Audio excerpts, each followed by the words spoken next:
seventh seal. Chapter 8 starts off with so we'll be able to witness the opening of the seventh seal. And the seventh seal, it includes the 7 trumpet judgments on through the bowl judgments. Okay. And the trumpet primarily announces impending judgment. Okay. The trumpet's judgments, they are greater intensity than the seals. And we'll see that every period of judgment of what God sends out, it gets worse and worse. Okay? Just like the time we live in now, it's not going to get any better. And it seems like people or America should have figured this out years ago. Because 10, 15, 20 years ago, all of the promises, all the way up to today, and things haven't gotten better. If you really look at it, it's gotten worse. And every year, every day, it's going to get worse and worse up until Jesus cracks the sky. Okay? So it'll be, the trumpet judgments, it's greater, more intensity than the seals. But the bowl judgments, it's more destructive than the trumpet judgments. And we'll be able to distinguish and see how that is. Okay. The first 4 announces divine destruction on Earth's ecology. Okay. And the final 3 involves demonic devastation on the earth to those that are left, humanity. And we'll see what that entails. It's very descriptive. Okay.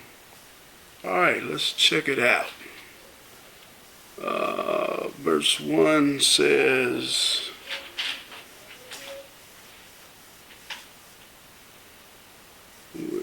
and when he had opened the 7th seal, there was silence in heaven about the space of half an hour.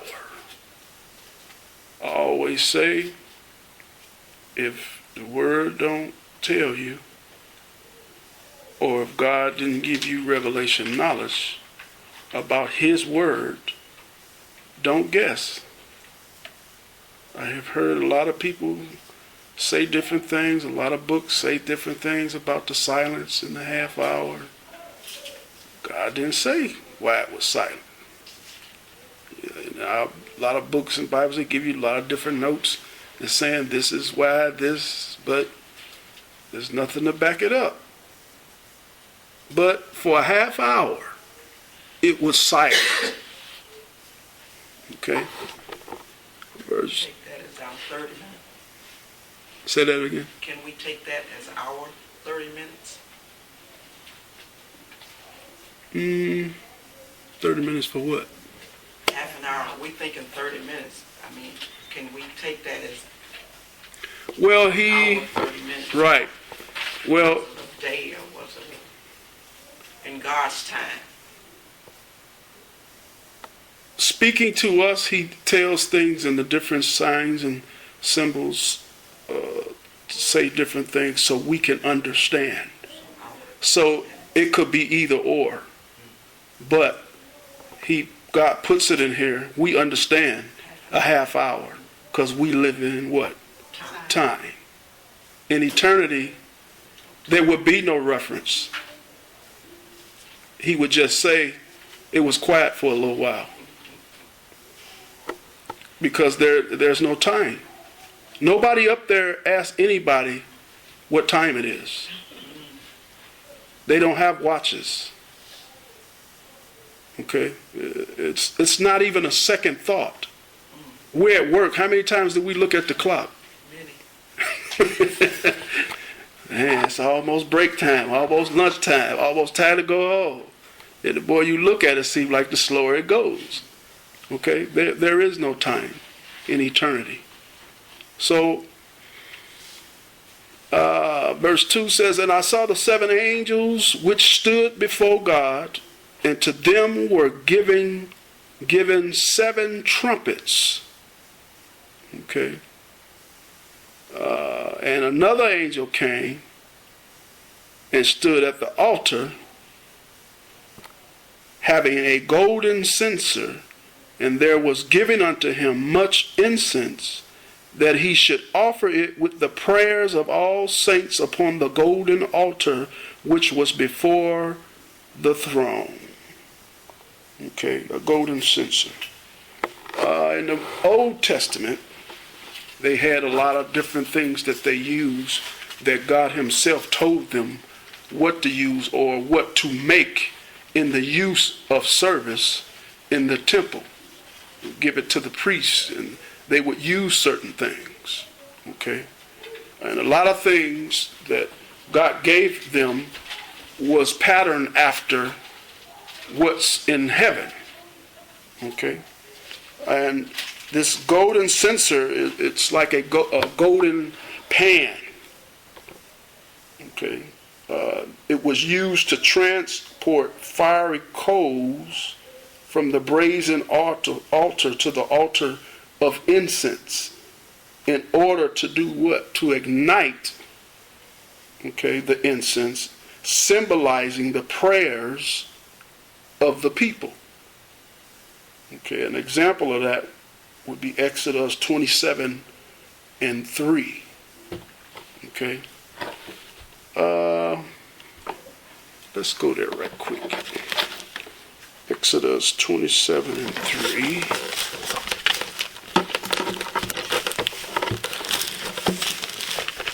Exodus 27.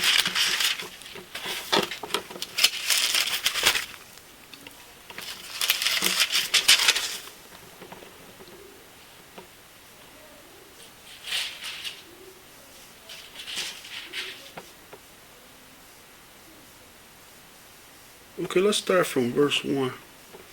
"Thou shalt make an altar of shittim wood, 5 cubits long and 5 cubits broad. The altar shall be 4 square, and the height thereof shall be 3 cubits. And thou shalt make the horns of it upon the 4 corners thereof. His horns shall be of the same, and thou shalt overlay it with brass." See, this was God telling them how to make it, how to build it, what materials to use. Okay? And thou, verse 3, "And thou shalt make his pans to receive his ashes, and his shovels, and his basins, and his flesh hooks, and his fire pans. All the vessels thereof thou shalt make of brass." You see that? So this censer, okay, is what was used to get the coals to put on the altar of incense. And we're going to see later, I can't remember if it's in chapter 8 or chapter 9, to keep in mind when he described the altar, that it should have 4 squares and the horns on each corner of this square of the altar, because that's going to come up again, and we're going to see what happens with that. Okay, but this type of thing in the temple, it happened twice a day. Okay, for the morning sacrifice and the evening sacrifice. Okay, so this particular angel does this. And some would say that this angel was Jesus. And I pondered upon that. How could this be? Other places it always was saying, and this angel came, and another angel came, and this angel came. But what struck me to really look into this is because of Christ. He is the mediator between God and man, always there on the right hand of the Father, doing what? making intercession for us. Okay? Christ is our what? High priest. He makes intercession for us all day long. And we need it. We need it. We need him to intervene for us every day. Every day. Okay? Every day. Hebrews 7:25, you can write that down and read it later. That talks about that Christ, he's a mediator between God and man. And he lives to make intercession for us. Okay? Now, verse 4 says, and the smoke of the incense which came with the prayers of the saints ascended up before God out of the angel's hand. What's the smoke for?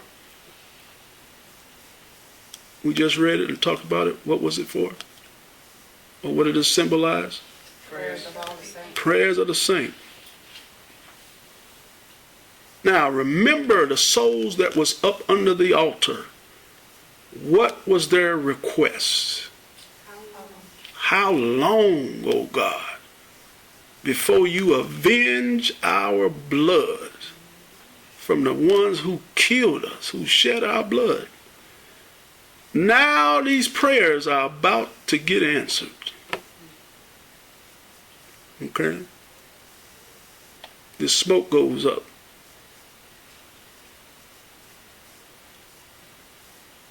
And it ascends up before God out of the angel's hand. Verse 5 says, and the angel took the censer and filled it with what? Fire of the altar and cast it into the earth. And there were voices, thunderings, lightnings, and an earthquake. Now at first it was silence for a half hour. But now God is speaking through his indignation of those who have rejected Christ and have abused and harmed and killed and martyred his people. Do you not know that God is very mindful of folks that mistreat you? Very mindful. I remember my mother used to tell us that, used to threaten us with that. She said, God go get you, you mess with me. It did work. We went to church, we learned about things, certain things stayed with me. And it was like, wait a minute, remember now thy creator in thy youth.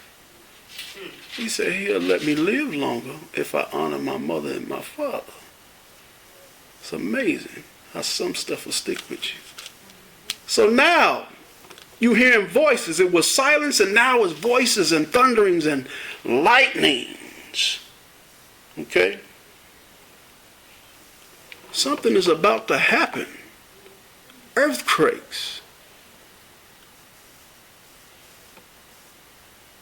So now this heavenly military is getting ready to say, ready, aim, fire. Judgment is about to come. Okay? Verse 6, and the 7 angels which had the 7 trumpets prepared themselves to sound. Verse 7, the first angel sounded, and there followed what? Hail and fire mingled with blood. And they were cast upon the earth, and the third part of trees was burned up, and all green grass was burned up. Remember when we talked about how the first part of that would start off with the earth's ecology?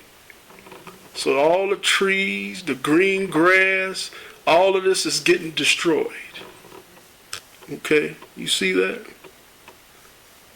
Third part of it now. Trees burn up. All the green grass is burned up. Okay.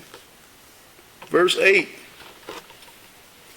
Second trumpet sounds. And the second angel sounded, and as it were, a great mountain burning with fire was cast into the sea, and the third part of the sea became blood. Okay, remember where the Bible in the book of Revelation is figurative, that's what it is.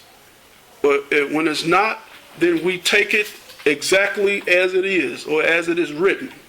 Now it says, as it were a what? Great mountain. So was it an actual mountain? It wasn't. So it's symbolic of something else. But in size, that's how big and how massive it is. What do you think this is? Something as big as a mountain burning with fire cast into the sea. Some type of huge meteor or asteroid now surrounded by gases that when meteors and asteroids and stuff like that come out of space and it begins to enter Earth's atmosphere, it burns when it comes through there. Okay? So this big, or as it were, a great mountain burning with fire, and it was cast into the sea, and a third part of the sea became blood. So all of this, you can imagine these asteroids hits the Earth atmosphere, tears up the the sea. Fire it falls into the sea, and the third part of the sea becomes blood. So some other things has happened while this is happening. So if the water turns into blood, it's killing something. Poisonous gases. Because a rumbling like that isn't that what happened with like the tsunami? We think about how that was caused. It was some type of great earthquake that happened in the ocean somewhere that caused the bottom of it to shake to a point that caused what? A huge tidal wave to cause all this water to come up on land. So all of these things are going to happen like this. This is literal. The mountain is figurative of something as big, but what's happening, the fire cast into the sea. Something burning like fire cast into the sea, and it became blood. So some type of giant meteor, asteroid, and it destroyed 1/3 of the world's what? We're getting ready to see. So what was that? Verse 8, verse 9. And the third part of creatures which were in the sea and had life did what? Died. And the third part of the ships were destroyed. So a third now, it didn't just hit one place and destroy just that one area. It did more than that.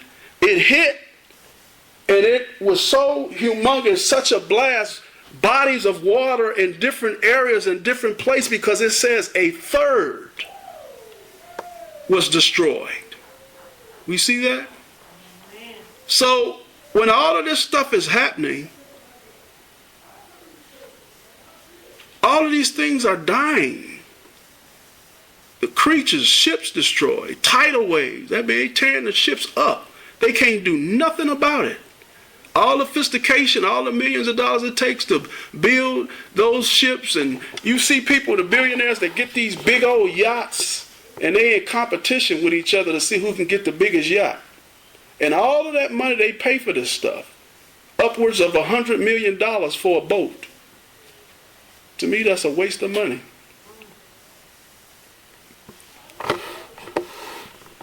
So what was that? Verse 9, right? Verse 10, and the third angel sounded, third trumpet, and there fell a great star from heaven, burning as it were a lamp, and it fell upon a third part of the rivers and upon the fountains of water. Here we got a whole bunch of other stuff falling. Another celestial body, probably something like a comet, Comet leaves a trail like a fire burning. Okay? It leaves a fiery trail.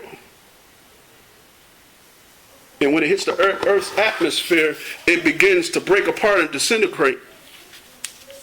And it scatters. So all of these pieces will be scattering all over the place.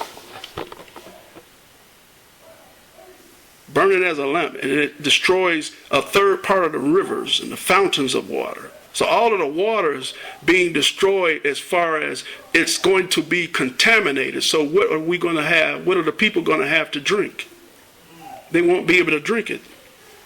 Because verse 11 says, and the name of the star is called what? Wormwood. And the third part of the waters became wormwood, and many died of the waters because they were made bitter. It's letting us know that it became poison. Okay? Wormwood. That's what wormwood is. It's a bitter, poisonous substance. It comes from a root that causes drunkenness and eventually death. So it's poison. Okay? We actually see different, a lot of the stuff has happened. God has done it already. Especially in the time of Israel in the Old Testament with the different 10 plagues. Remember what he told Moses to do with his staff on the river? Pointed toward that. And what happened to the water? It turned to blood. And the fish all of a sudden just came bloop bloop, laying on the side, dead, because it poisoned the water. So the fish died. So that was just in that particular river or body of water where Pharaoh is. But this is a third part of lakes, oceans, rivers, all of that. No more fishing.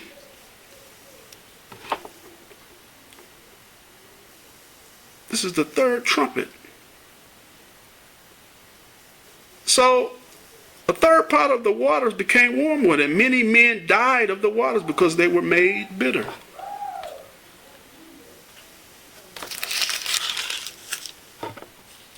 All right. Wormwood, it means bitterness. Matter of fact, Jeremiah 9:15, jot that down, talks about that, what he would do with Israel. Another reference of that. Jeremiah 9:15, chapter 9, verse 15. This is a reference for Daniel for the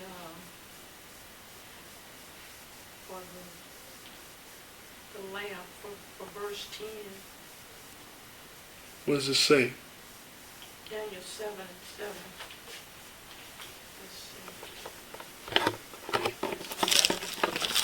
see Jeremiah 9:15, but also it's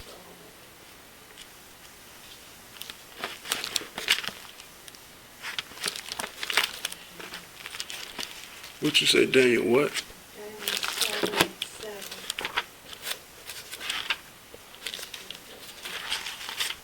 Daniel 7:7. Daniel 7:7.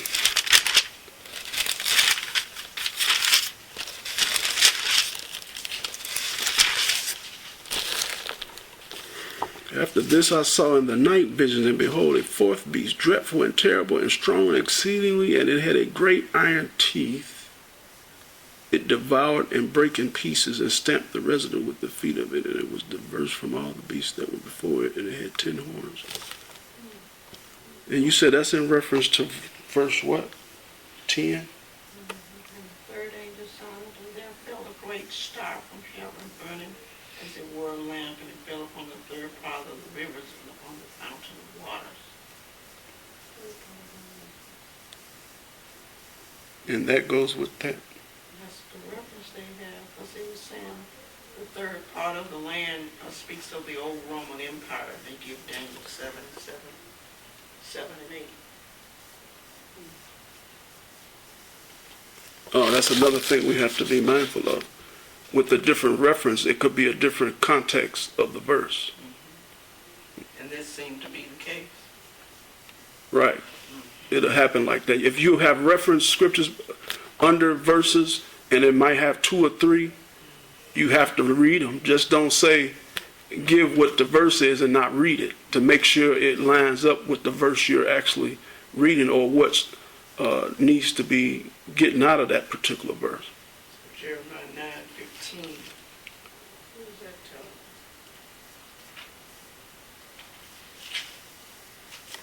tell? Yeah, we can go there. Jeremiah 9th chapter.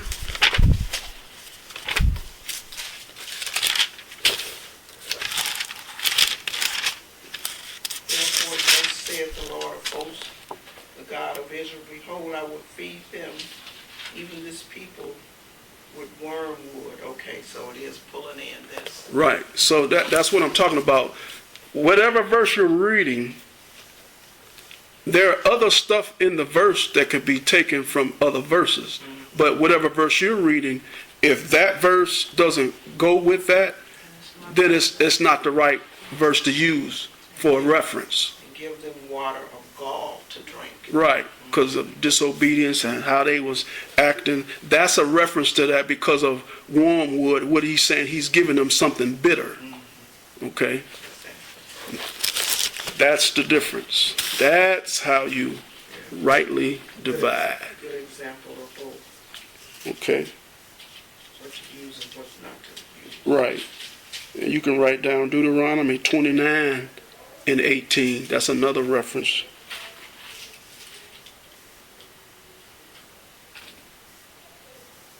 In Proverbs 5 and 4. Okay. All right.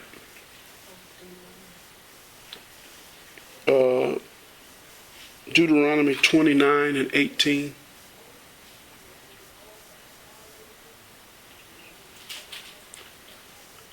The fourth trumpet.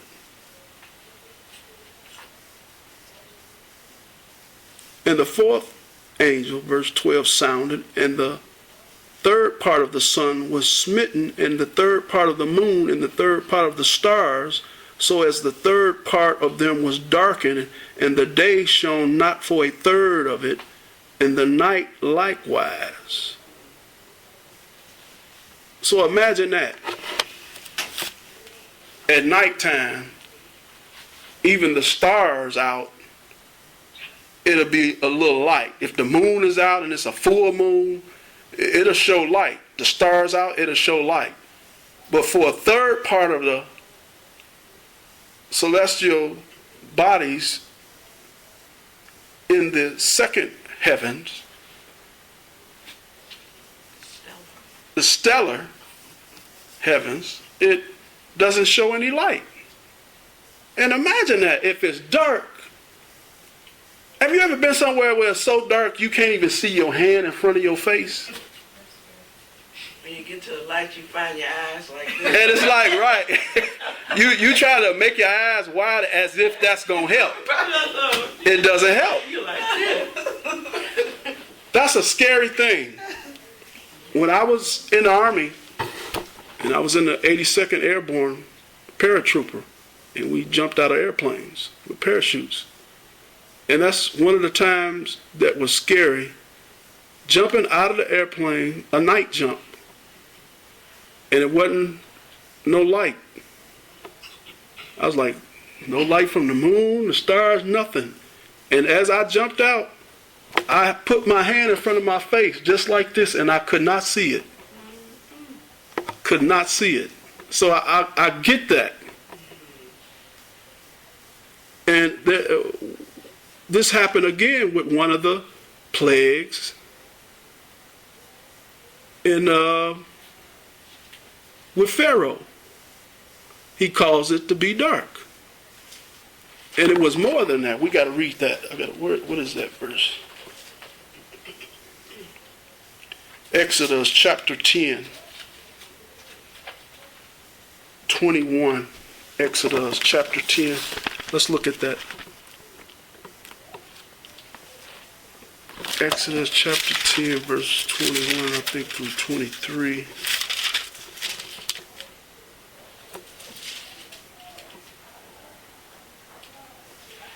it says, and the Lord said unto Moses, stretch out thine hand toward heaven, that there may be darkness over the land of Egypt, even darkness which may be felt. This what blew my mind. It's like, what? It's already dark, but you can feel that it's dark? I'll get it. But this is what it said, even darkness which may be felt. And Moses stretched forth his hand toward heaven, and there was a thick darkness in all the land of Egypt for 3 days. They saw not one another, neither rose any from his place for 3 days. But all the children of Israel had light in their dwellings. So you know they had candles. But they could not see their hands in front of their faces outside of their dwellings. Such a darkness that was so thick that it could be felt. I don't believe there is any kind of example in the Word except the Word of God to prove that. Thank God we go on faith. I was gonna say, walking by faith on that one. Right. Because I can't think of something, because some things you can still maybe prove some things, say, okay, I can get that because you've experienced it in a certain way. Okay? But there's other things what God says in his word, we can't prove that. So we just going to have to believe what his word say. A thick darkness that you can feel, I can't even imagine that at all. All right, let's go back. So this darkness, the sun being struck, the moon, the stars, a third part of them darkened, no light. And it didn't show for a third part of it. The night the same way. Amazing. God supernaturally reduces the intensity of the celestial bodies by 1/3. And imagine what happens with that. We get all kind of things from the sun, don't we? Solar power. We get heat. So what happens for a third part, even in the wintertime when it's cold, it could be much colder. And you know, in the wintertime, the sun will be out, but it's like, man, the sun is all shining, all bright and pretty, and you go outside and it's freezing. But at this time, in the wintertime, a third part of the sun is not going to show. So what would that make if it's cold? It will get what? Colder. So these are all of the things that are happening to the inhabitants of the earth, all of these different trumpets, all of these different things coming about. This is amazing. So that means it's a loss of solar heat. It's a drop in temperature. This produces severe changes in all of the different cycles of a whole lot of things. It changes. Yes. It's just funny that, like we know that God has control of all this stuff that's going on, but like I hear people on a daily basis that I'm in contact with talking and saying stuff like, oh, you know, we did this, or like, you know, they really think that human beings have like created or allowed for all these things to happen, or we have any control. But in this time, these people are not going to have any control over none of the stuff that's happening. Exactly. That's a good point, because the rich do what? They build underground shelters. And they have them right now. Stocked with food, water, all kind of stuff. Okay, they got private bunkers, different places, probably around their different vacation homes and all this other kind of stuff. But imagine the different stuff we just saw in Scripture now. A big, like a mountain meteor asteroid comes. Okay, you think that's really your bunker gonna hold up to that? Really? With fire, a star falls, a asteroid, a meteor, a comet, whatever, that's destroying a third part of the seas, the ships, all of that. You really think that's going to help you their money is not going to help them. Their money going to burn up. What are they going to do? We're not to put our trust in things, in the stuff that we have. It's a bad thing.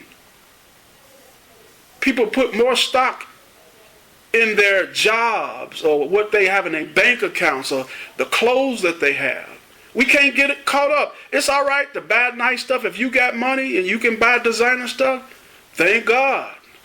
But it's not for us to look at that and look down on somebody else just because they go to Dollar General. I'm just saying. You know. But none of this stuff is going to help them. All of the things that man think they have control of and have done is not going to help at all. God is the creator of heaven and earth. He created everything that's in the earth. All of this stuff, look at that. So now the celestial, the sun, the moon, and all that is no light for a third part of it. Okay? Amazing. What verse was that? 12, 13? 12. Verse 13 says, "And I beheld and heard an angel flying through the midst of heaven, saying with a loud voice, Woe, woe, woe to the inhabitants of the earth by reason of the other voices of the trumpet of the three angels which are yet to sound." God sends his everlasting mercy even in this destructive time of his judgment to still give people a chance. He sends a heaven through letting everybody know, whoa, get ready. You got 3 more to come. That's going to be worse than the other 4 that has already passed. Amazing. He warns us. You know God warns us about stuff all the time? He does. He warns us all the time. Now they're getting warned. But are they going to take heed? Okay? So all of the luminaries, the sun, the moon, the stars, okay? And it's amazing, these 4, or this particular one, sun, moon, stars, what is it? Being the 4th angel and the 4th judgment. And I'm thinking about in Genesis on the 4th day of creation, God said, let there be lights in the firmament of heaven. In Genesis chapter 1, verse 14. Firmament. What was the firmament? What is that? Let there be light in the firmament. Firmaments. What is the firmament? What he said? Yeah, in the heavens, like the first heavens. Atmosphere. Let there be light. This is when he started in the firmaments of heaven, because remember everything when he first started, he was doing what? He was not recreating, but what? Restoring what was already there. Okay? Amazing. So now we look at this. He's saying this, woe. We're looking at now, we went through all of this. This was like going to the end part of the first 3.5 years. This is what all of these things are taking place. Remember, there's 7 years, right? Yes. And then the last half is the worst half, which is called the Great Tribulation, is what Jesus actually calls it himself. Okay? So, and actually, Matthew 24:8, Jesus describes the first half of the time period as what? The beginning of sorrows. So he's looking at all this now. You look at this stuff and Jesus said that's just the beginning of sorrows. All of this stuff that just happened, and Jesus said those are actually the beginning of sorrows. That's nothing compared to what's going to happen in the second half. Okay? Matthew 24 and 21, he talks about it. That'll be the great tribulation. This is when it comes into the climax of all of the different judgments. And there will be more severe loss of life. It will be greater than what's been going on now. Okay, it gets progressively worse as each judgment goes on. Okay, any questions from this? It was only 13 verses. We went through the whole thing, the whole chapter. Oh, I have a question. Yeah. Are we going to discover the significance of the third?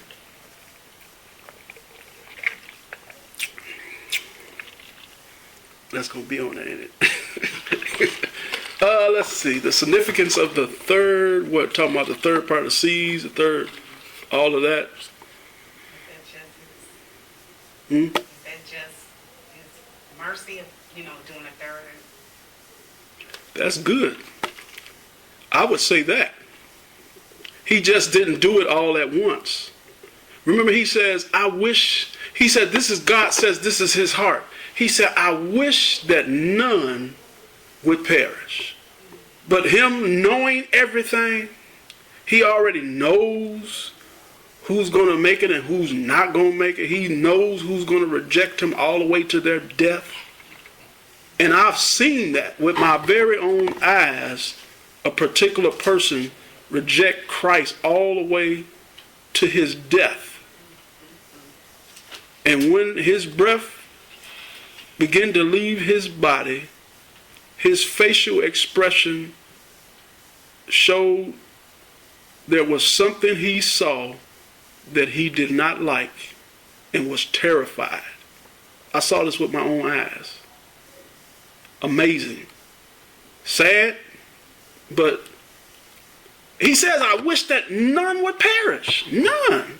So that is an act of mercy, just saying, okay, I'm going to do this part, then I'm going to do this part. Still giving people, because the angel does what? He flies across and he warns them still. Whoa, get right, do it right, get with God. Confess your sins, ask for forgiveness, forgive. He does that. Part of his grace and mercy.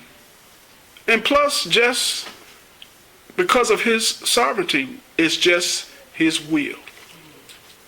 God does things after the counsel of his own will. He don't ask nobody. He's not going to ask us, what you think I should do, Ed, about this situation? Is God going to ask? No. Could we even answer him? If God asked us a question about how to do something, the sun is a little bit too bright on this side of earth and I need to control it better. What do you think I should do? Jesus, you asking me? You created all of this. You can move the sun by a word, or you can take your hand and move the sun and not get hurt or burned. Some people would like to. Yeah, they would. They just try to sell it, monopolize it. You say, I'm not going to heat the earth. Y'all ain't going to have no heat on the earth if y'all don't pay me. It'd be the new Nicor. So that's amazing. All of that. So that's chapter 8.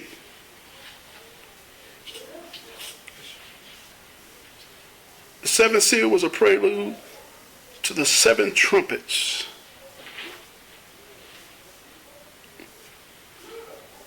All right. Chapter 9. Maybe the last 3, right? Right. Chapter 9 contains a long portion of scripture covering the trumpet judgments 5 and 6. All right. We're going to get ready to investigate and see what's going on. All right. 5th trumpet, chapter 9, verse 1.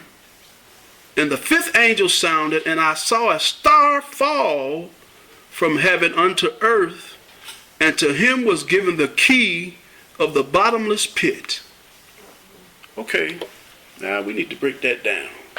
We heard in the previous verses and chapters about different stars and this and this. What is the difference between this star from the other ones? Out of other verses we've seen where it say stars and falling from heaven to the earth. What's the difference here? It says, huh? Say that again? It says, and he, so we know it's not a part of the luminaries, the stellars. It's not a part of that because he is a what? Personal what? Being. So this is not Satan? Is this one of the few seconds that get him down here? Is this Satan? Well, let's see. A star falling, not looking at as the stars that you have a rock in your hand and just fall, but this represents like a falling from heaven because he got what? Kicked out, right? Unto earth, and to him was given the key of the bottomless pit. Okay. So this is an angelic being, but the difference is it doesn't say that it was Satan. So again, we have to be very careful not to put stuff, add stuff, or take away anything, because there is repercussions at the end of this book that says don't add nothing to it and don't take nothing away. And it gives you what'll happen if you do.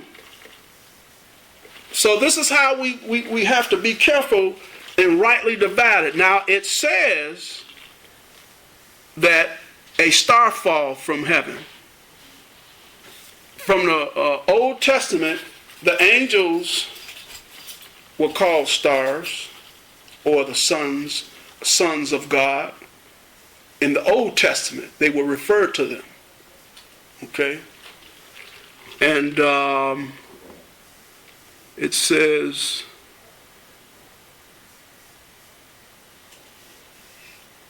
star fall from heaven unto earth, and to him was given the key of the bottomless pit. It doesn't say that it was Satan. So we can't just say, okay, well, that's Satan. Well, that fall, sure. But it was more than just Satan that got kicked out of heaven. How many was it? Ooh, a third. That came up again. A third. A third of the angelic host, it was kicked out. Okay? So there's no other, if we can't find any other reference to back that up, then you wait until God reveals something. Because even in books, commentaries, different Bibles that give different references, don't just go by what you see somebody has put in there. You gotta look that stuff up. You gotta pray. You gotta ask God, is what this reference scripture or this they're saying, or the comments, the extra notes, Lord, is this what you're saying? We have to do that. We have to do that. That is necessary to rightly dividing spiritual truth. Okay?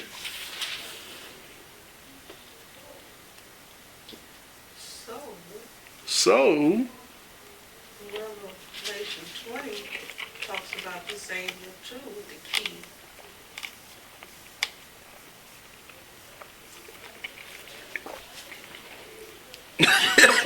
Revelation what? 20 and 1. Okay. Still not sure if it's Satan or an angel.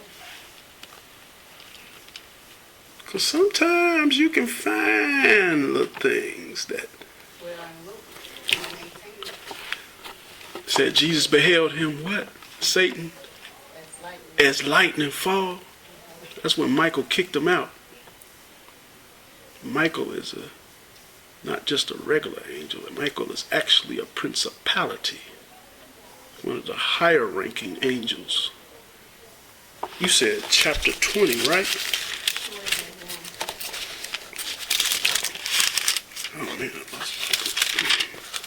Okay, let's see.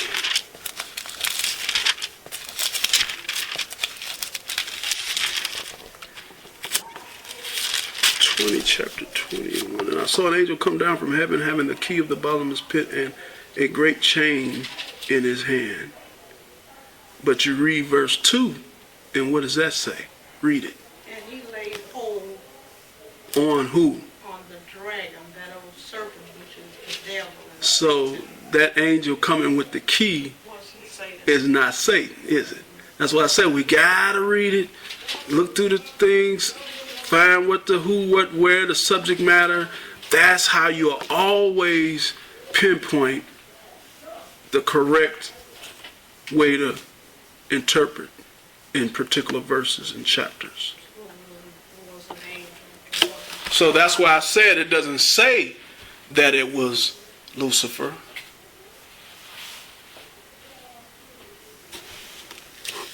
It doesn't say that, but it could be, but we don't know. So we don't just say that that's what it is. Okay? That's the reason why. Now, verse 2, chapter 9. And he opened, so he got a key. He was given a key now of the bottomless pit. And he opened the bottomless pit, and there arose a smoke out of the pit as the smoke of a great furnace. And the sun and the air were darkened by reason of the smoke of the pit. Now, the other one in chapter 8, it was a third part of it. So now this pit opens and darkens the rest of the side. So all of these supernatural catastrophes happening. How do you think folks gonna be reacting to all of this? They ain't gonna know what to do. They're gonna be having heart attacks and just strokes and just scared out of their minds. All of these things happening. Who is he? And he opened the bottomless pit. He is the angel from verse 1, or that star that fall from heaven unto earth, and unto him was given the bottomless pit. It doesn't say in this particular verse. Let's read a little further. We might get the answer. Okay? And he opened the pit. Okay, the smoke came out like the smoke of a great furnace, the sun, the air. It was darkened by the reason of the smoke of the pit. Okay.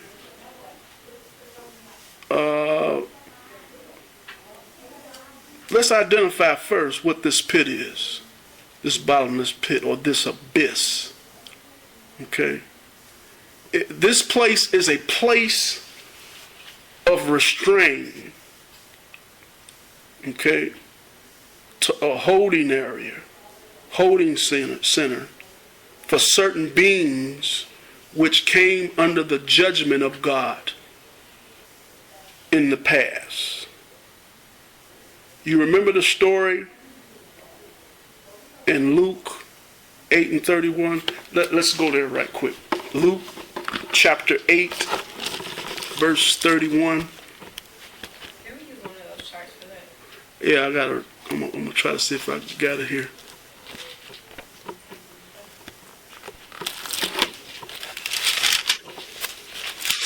That's what I love the charts, because you get a visual of that as we read along. I think it stays with your mind longer. You don't have any Revelation charts there? I got, let's see which ones I got. Is it the one you took out already? Is it the one I took out already? Yes. All right, let's check it out. See where we are. What did I say? Luke 8 and...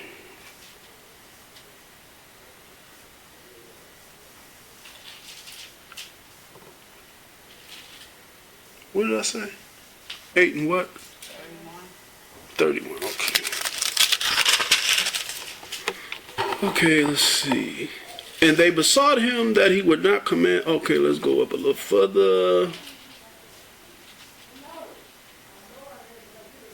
Verse 27. And when he went forth to land, there met him out of the city a certain man which had devils long time, and wore no clothes, neither abode in any house but in the tombs. When he saw Jesus, he cried out and fell down before him, and with a loud voice said, What have I to do with thee, Jesus, thou Son of God, Most High? I beseech thee, torment me not. For he had commanded the unclean spirit to come out of the man, for oftentimes it had caught him, and he was kept bound with chains and in fetters, and he brake the bands and was driven of the devil into the wilderness. And Jesus asked him, saying, What is thy name? And he said, Legion, because many devils were entered into him. And they besought him that he would not command them to go out into the what? The deep. And there a herd of many swine feeding on the mountain, and they besought him that he would suffer them to enter into them, and he suffered them. And went the devils out of the man and entered into the swine, and the herd ran violently down a steep place into the lake and were choked.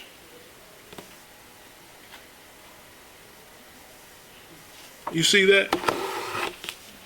I have so many questions about this with God that I haven't got answers yet.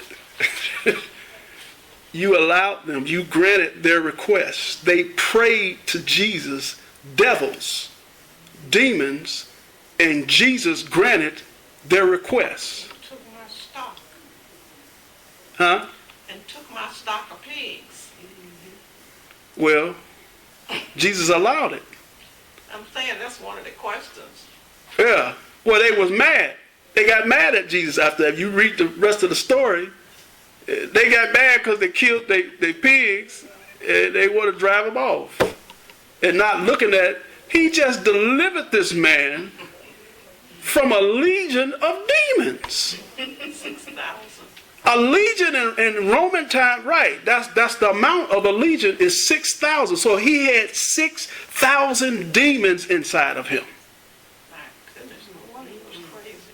Because remember the description they had of him. He was naked. They used to chain him up. He lived in a cemetery. He would break the chains off of him. That's how strong he was because of those demons inside of him. But they said immediately how they knew who he was, and they came subject immediately. Get on their knees. Don't torment us right now. So they know that tormenting is coming, and that it is a place that they can go, because I'm going to give you another example after this, that they can go here. One of the places for this particular group of angels was Tartarus. We'll get to that in a minute. But here's the abyss. Remember, before Jesus died, all the saints went to where? Paradise, right? So paradise, and there was a gulf, and hell was on the other side of paradise, with the gulf in between. And the abyss under that. Tartarus on another end. Lake of fire on another end. Hell above that, then the grave. You see that? Grave, hell, right now paradise is empty. The believers don't go here no more because Christ is risen. They go to heaven. So the demons told them, don't send us to this place. This is one level of punishment, and Tartarus is another level of punishment. Keep this in mind. All of this is Where's the bottom? in here. So the word deep in that scripture we just read is the bottomless pit, Refers to the abyss, which is the bottomless pit. Like this? Yes, here in the middle. Okay. Okay? The grave, When we die, put in them caskets that somebody gonna steal, get in the ground. Under there is hell. That's the holding place before judgment. Lake of fire somewhere, a bottomless pit further down, and another holding place for the angels that sinned. We'll get to that in a minute. So they asked him, requested, don't send us there to the deep. Let us go into these pigs. And he said, go. Everything that God does. Now remember, Jesus said when he was here, he said, whatever I say, whatever I do whatever I hear. So it wasn't just Jesus saying, it was God allowing this. Whatever Jesus heard, that's what he said. So every situation he was in, whoever he came in contact with, he was being led by God. God spoke to him as the devil was speaking to Jesus, saying, okay, don't torment us yet. And God said, let him go into the pigs. He has a plan, everything, and we don't think about this stuff on daily basis, especially when we go through stuff and trials, that there's already been a plan, preordained, foreordained, before the foundations of the world. When you get in your life at that particular time and place, God had already had something purpose for that particular time for us to go through that he allowed himself. And this is how we have to really get into his word so we won't turn around and start blaming God for what he has allowed. Imagine that. He has allowed. You don't think God can't stop rapists? Sure he can. But does he all the time? No. What's her name? Well-known. Who? Oh, not her, the other one. Can't think of her name. Pastor, lady. Paula White was raped. She had an abusive childhood. So did Joyce Meyer. Joyce Meyer did too? Oh, I didn't hear about her. But they had this. Could God not prevent that? He could have. He allowed it. So they can get to what? Where they are now in God. And Paula speaks about that. She talks about it. And it's not just them, it's people all over the world. All kind of stuff has happened to them. Childhood, as they were growing up, all of these different things that humanity looks at and say, that is terrible. That's so inhumane. That's like a person would have no morals. But God has allowed it. That's why I can yet agree. I don't understand it. The question is still there. He might answer. He might not answer. If he don't answer it, it's still good. I still believe him. I still trust him. If he don't open up your understanding of certain things that are going on in your life, we still got to trust him. That's it. Either he's your God or he's not. Which is it? We got to come to terms and resolve with our own lives and say, okay, I'm going to trust God. It hurts. I don't understand it, but I'm going to trust him because we've been made endure for a night, for a season, for a period of time. But he don't let us stay in the hurricane forever. No, he doesn't. He doesn't. But this always blows my mind. He answered the devil's prayer. That would preach. He answered the devil's prayer. I'm about to do something with that. Man. All right, let's go back. What time is it? Oh, Lord, look what time it is. It's 7 o'clock. Oh. All right, where was I? We kind of went in on that one. Okay, go back. Let me do one more thing so we can go. Chapter 9, right? Yeah. 9 and 2. So the bottomless pit, the abyss. Okay, that was one reference.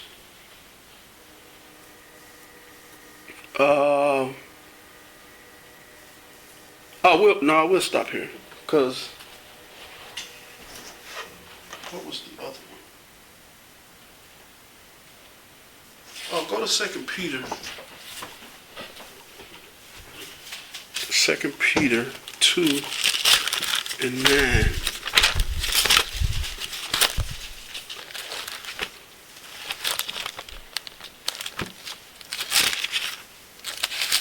Second Peter 2, I believe it's 9. No, that's not it either.